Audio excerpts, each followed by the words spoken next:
All right, let's jump into some topics. We got some pretty crazy ones, and then we got a story of redemption at the end that I'm super excited about. Yeah. So first off, this first topic, sometimes I find stuff and it really kind of blows my mind, and this is one of those times. It always blows my mind. And this one actually I found, things. well, I was looking at another topic, which is our second actually segment. And so I really thought that this was a very tiny percentage of surgeons that are operating without malpractice insurance. So I thought that it would be like a tiny amount. Come to find out, that's not necessarily true. So there's a USA, throw up that article just in case anybody wants to find it, Travis. Yeah, right here. So if anyone wants to find this USA Today article, it's pretty, and it's not even brand new. Like this is from a few years back, to be honest. But it basically says that 1 in 5 Florida, these are board certified plastic surgeons, not just people who call themselves plastic surgeons, but 1 in 5 board certified plastic surgeons don't have malpractice insurance. So do you guys know what malpractice insurance is? Is that like a common thing, knowledge? I mean, I think it sounds kind of self-explanatory, but. Yeah. Right, yeah, basically it's insurance in case there's a lawsuit. And so the kind of important thing to know about malpractice insurance is it protects the doctor, but it does also protect the patients as we're going to Is it like super expensive? Like why would they not get it? Very good question. And so that is the first question I have in my card that we're going to talk about is why wouldn't a doctor have malpractice insurance? And the next thing I have is cost. Yeah. See? That's why you're here, Sarah. Like you can read my mind. Hey. So cost. The cost varies quite a bit. So my malpractice insurance, I had to look it up. It's $20,000 a year. Mm-hmm. So I mean, not like dirt cheap, but also to me, in the scheme of like my budget, it's actually like a percentage of your surgeries that you do. What's that? I said, like, is that like what percentage of like your? That $20,000 covers everything. Yeah. Yeah. So. But like in the grand scheme of things. Oh, like how much is that money for my budget? My budget's pretty big because like running an office. And then all the surgeries you do. Everything. Like it's a really small percentage of my. Yeah. Of so my in the grand scheme of things, that's nothing. And so I looked up the averages. I figured mine would be pretty low because I've been in practice a long time and like I've never had any claims, knock on wood. So in Texas, the average is $20,000 to $30,000.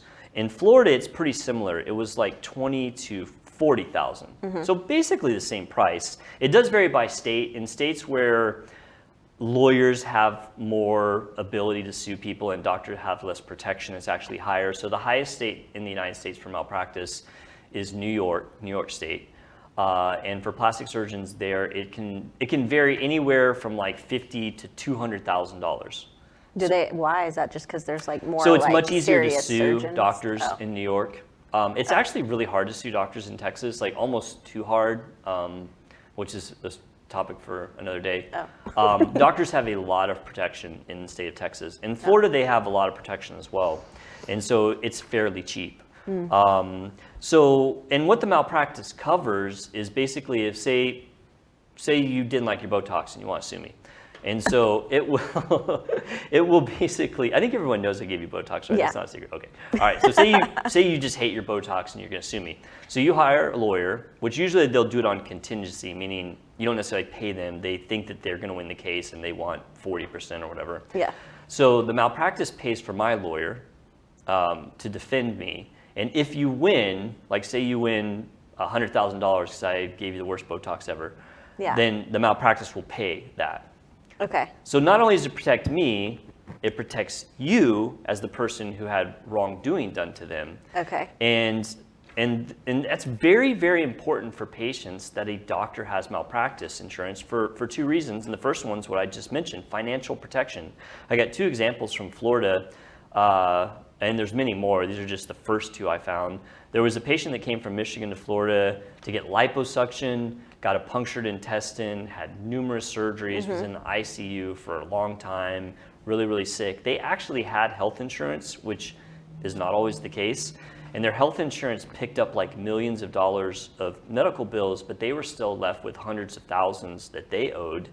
And they tried to get a lawyer to sue the doctor because obviously when you stab the intestines, like that's generally considered malpractice unless there's some weird circumstance, which we've talked about in previous episodes. And no lawyer would take the case because the doctor that did the surgery didn't have malpractice. And so they knew they weren't going to get any money. And so this patient ended up having to pay these bills on their own. That's crazy. And then there was another guy, had the same exact thing happen, got liposuction, perforated intestines. This was a few years back. They actually found a lawyer that would take the case. The jury decided against the doctor, gave them a $1 million settlement, but the doctor just filed for bankruptcy, which is what these doctors do. And even though it was a $1 million judgment, the patient only got $15,000. That's all the money they got to pay all those bills that they had. That's so weird. Yeah, so the reason that doctors, can get out of pain is like they just file bankruptcy. And, right. And then there's bankruptcy protection where they're not going to take their house, and they, or if they're crafty about their assets, like the patients can get nothing. So it is a huge deal if your surgeon does not have malpractice insurance. Like this actually is one that I probably should have talked about in the past, but just didn't realize that it was such a big problem. That's like it's like a hidden red flag. It's like a little slime ballish. It is, and there's actually, and that was my second thing as to why it's important to know if your surgeon has malpractice, because it does reflect on the surgeon. When you look at surgeons who don't carry malpractice insurance, there's almost a 50% increased chance that they've been disciplined by medical boards. Almost 50% increase over somebody who has malpractice. But if they've been disciplined, they can still have their those certificates that we always talk about. You can be disciplined. Like, say you make a mistake, like or board certified still, but still have been disciplined. Okay. Well, medical license and board certification are two separate things. Yeah. So that would be like it would be like the Texas, like say I did something wrong, the Texas Medical Board might, like cite me and discipline me, say, okay, you have to do remedial training or whatever. But they can't touch your license. I mean, they can pull your license. I mean, it's theoretically possible. Yeah, they can definitely. We've talked about a few doctors, plastic surgeons that lost their license. Remember the one that didn't call 911 for their wife? Wasn't that the one? Yeah, that guy. Well, he's going to trial, I think. Yeah. He got arrested. Yeah. That one's still pending. So it is a reflection on the surgeon. Also, they're much more likely to have committed criminal offenses if they don't have malpractice insurance. That's so wild. Hey. And I really did not think that this was a problem. And because I kind of mistakenly believe that most states make you have malpractice insurance, but that's not the case. There's actually only 7 states in the United States that require a doctor to have malpractice insurance: Colorado, Connecticut, Kansas, Massachusetts, New Jersey, Rhode Island, and Wisconsin. And a lot of people would say, oh, well, if they don't have malpractice insurance, they can't get hospital privileges. That's true, right? You cannot get hospital privileges or even get into a surgery center if you don't have malpractice insurance. But how do they get around it? They have in-office things. Bam! You're so smart. I knew you were going to know it. That's exactly what happens. They don't have hospital privileges. They don't operate in a surgery center. They operate in their own ORs where there's not that regulation. And that's how they can get by with not having malpractice insurance. And apparently they don't have to disclose that. And who's going to think to ask? Have you guys ever gone to a doctor and asked if they had malpractice insurance? No. Charles? No, never. You would never think to do that. Right. But if something goes wrong, you're screwed because they're going to dodge it and you're going to have a ton of medical bills to pay for that you're going to have to pay for. Yeah. It's just wild. If you go to a surgeon or a plastic surgeon and they're like, I do all of mine in-house, blah, blah, blah. I guess that's a clue for them to look it up. Can you look up who has malpractice? Not that I know of. I don't know of any way to do that. I mean, and a lot of times, I was reading these stories. So that news article that was up there that Travis posted had a list of bad outcomes from this. And there were a couple times where the doctor claimed to have malpractice insurance and they didn't. Oh, which is even that's basically, I think to me that's criminal. I mean, that person should be found criminally negligible. False advertisement. So I've talked about in the past having in-office ORs and the potential risk for that. I have to add one more thing to that. Add one more to the does list. The person have malpractice insurance? Because they don't necessarily have to have malpractice insurance to run their own office ORs. And I had never once thought about that until I saw this article, which I feel kind of silly about. But I mean, and think about if I've never thought about it, what about the average patient? There's no way they're thinking about this. Yeah. Well, because it's you're a good doctor, so it's like I just assume everybody's doing the right thing. Yeah. And so, but that's what other people think when they see doctor, MD, after somebody's name. They think, okay, this person is morally sound person. Yeah.